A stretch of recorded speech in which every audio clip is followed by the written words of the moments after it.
Hey guys. Just kidding. Welcome back to another weekly video. So today we are going to talk about the importance of mouth shape and how that can affect the audibility of harmonics in your voice. So for every fundamental pitch you have, whether it's like C4, D4, whatever note you want, that's a fundamental pitch. It's clearly defined by a specific number of hertz. Now, whenever you shorten the length of your vocal tract via raising your larynx, like this, what happens is the space in your mouth decreases. And it's not just the space in your mouth, it's the space in your throat. So I know some teachers like to talk about this being like R1 versus R2. I don't use that terminology, but if you've watched videos with that terminology used, that's what I'm talking about. So like I was saying before, for every fundamental pitch, you have an infinite series of harmonic overtones. Now you can affect these in a couple different ways. You can affect these by raising your larynx, by shrinking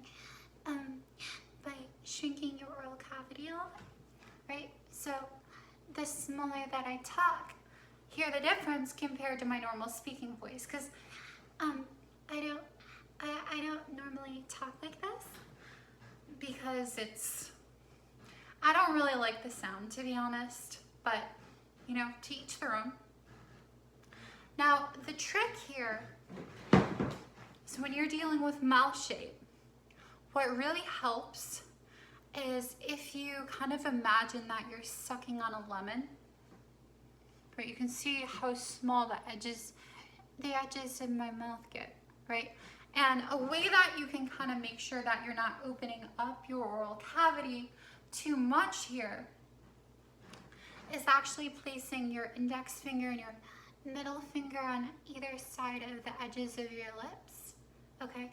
So the smaller you make your mouth, the more audible, the more accentuated the harmonic overtones that overlay whatever fundamental pitch you are vocalizing can be heard, right? So if smaller the space, the more audible harmonics, right? They always exist, but they're not always really audible unless you're actually analyzing them in like something like, I think it's called Voce Vista. It's the name of the program. I have not downloaded it yet, but I'm considering it. It's definitely gonna be a learning curve. Like whenever you download software, it's like you have to figure it out. But anyways, back to this. So you can kind of, if the sucking on a lemon doesn't work for you, you can kind of imagine that you're trying to hold in your dentures. So if you're trying to hold in your dentures, it's gonna look a little bit more like this. Now, another thing to pay attention to is you actually want the velum, which is also known as your soft palate, to be lowered, right? Now if you raise your velum, you can see my larynx dropping a little bit with that, but that's irrelevant. So if you raise your velum, you're gonna kind of go into like, you'll kind of get a yawn feeling. You're gonna feel the roof of your mouth and the back kind of lift up. Now, part of creating a really small space in your mouth, we're kind of creating a really small box. So we're not just dealing with, you know, the whisper sound that I've talked about previously, the right? But we're also dealing with the front of your mouth, the sides, and it's important to kind of like, you'll kind of feel like you're sucking in your cheeks through your teeth a little bit. It shouldn't be to where it hurts, and won't ever really hurt, but it will be noticeable. That's what it looks like. So like, people make comments about how I smile, and they always say, well, you're like making the :3 emoji face, and there's a reason that I smile that way, because that's how I talk. All right, so the smaller you can make your mouth, the better.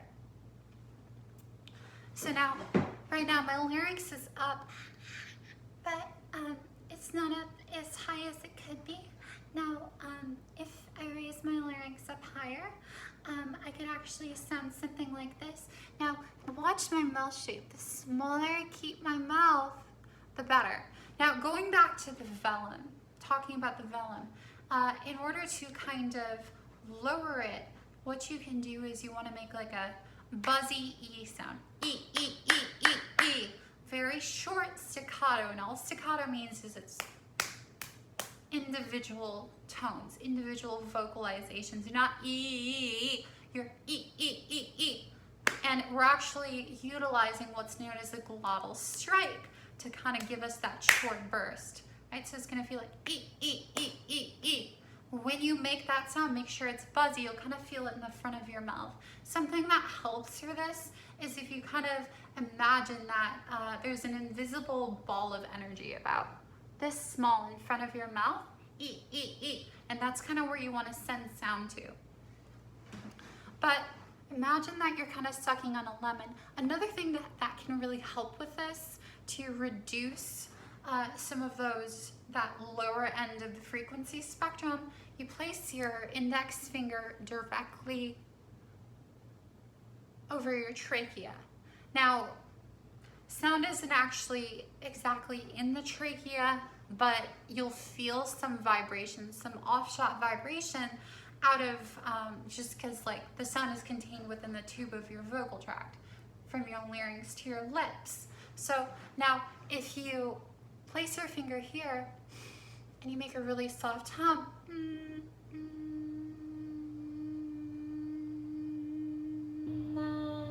listen to how that sounds. I don't have a ton of vibration here passing through. It's not like it's in there. It's passing through.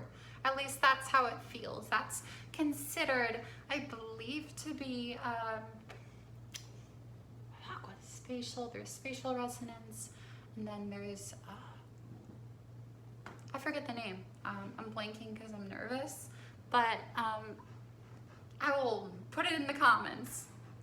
But regardless, sympathetic resonance. All right, so sympathetic resonance is like, you know, when you vocalize in your chest and you feel that vibration here, there's actually no sound in your chest. The sound that you feel is offshot vibration from the lower frequency produced within your vocal tract, right? So you have your vocal folds come together, they create the sound. Sometimes at a lower frequency, you'll get a little bit more vibration. So, you know, if I go into my full male voice or something like this, I'm gonna feel more. Now, it's important to place our finger here when we're trying to make the sound smaller, right? Because the less vibration you have passing through here, the better. Now, if you do this right, if you kind of hum, hold on, let me find the note. What you wanna do is you're gonna take your tongue, place the tip right behind your two incisors right here. And then you're gonna lift the root, which is the very back of your tongue. And you're also gonna lift the middle. If you have trouble arching your tongue, you can make an E vowel, E, E, all right? Now, you'll feel it, kind of the root and maybe the back part of the middle of the tongue lift up there. You wanna maintain that, so if you go from that E vowel, E, E, E, and then you just move your tip, E, E. You maintain the arch, then you close your mouth, sucking on the lemon. And listen to how that sounds. That sounds even brighter than my speaking voice. It's not my thing to sound like this, but it is helpful. Now, another thing to pay attention to is you may feel some pressure on either side of your nostrils and like your nasal sinuses passing through this area. Some students talk about it being like in the cheeks, but I always, like there's these little indents right here.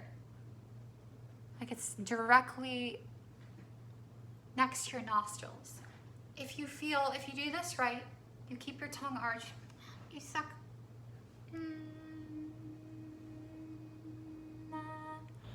Listen to the difference. Now, if I don't arch my tongue,